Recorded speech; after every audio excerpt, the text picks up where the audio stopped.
रावण की मृत्यु के बाद प्रभु श्री राम रावण के छोटे भाई विभीषण को लंका का सारा राजपाट सौंपकर अयोध्या लौट आए और स्वयं अयोध्या का राजपाट चलाने लगे। एक दिन जब प्रभु श्री राम अपनी राजसभा में बैठे थे, उसी समय अचानक लंका के राजा विभीषण भी राजसभा में पहुंच गए। सभा में पहुंचते ही विभीषण प्रभु श्री राम से गुहार लगाकर कहने लगे कि हे प्रभु, मेरी रक्षा कीजिए। लंका में कुंभकर्ण का पुत्र मूलकासुर आफत मचा रखा है।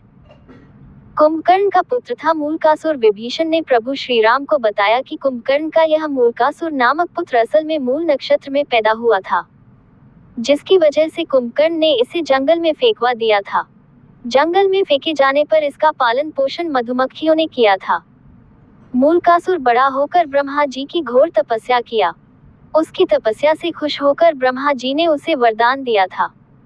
उसी वरदान की वजह से वह बहुत शक्तिशाली हो गया है और लंका में उत्पात मचा रखा है। हे प्रभु, जब उसे अपने पिता के वध के बारे में पता चला तो उसने ये प्रण ले लिया कि मैं पहले धोखेबाज विभीषण को मारूंगा, इसके बाद राम को। विभीषण की बात सुनकर प्रभु श्री राम ने हनुमान जी और लक्ष्मण को सेना लेकर लंका भेज दिया। इधर जैसे ही मूलकासुर को राम की सेना के आने की बात पता चली तो वह भी अपनी सेना के साथ लंका के बाहर आ गया। दोनों सेनाओं के बीच करीब 7 दिनों तक घोर युद्ध चलता रहा, लेकिन मूलकासुर अकेले ही श्री राम की सेना पर भारी पड़ रहा था।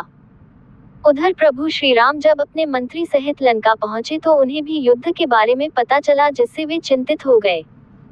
उसी समय ब्रह्मा जी भी वहां पर आ गए और प्रभु श्री राम से कहने लगे कि हे भगवान, इसे मैंने स्त्री के हाथों से मरने का वरदान दिया है, इसलिए आप सीता को यहाँ बुलाकर उनसे ही इसका वध करवाए।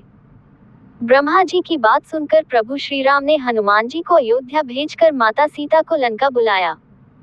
लंका पहुंचने पर प्रभु श्री राम ने माता सीता को मूलकासुर के बारे में पूरी बातें बताईं।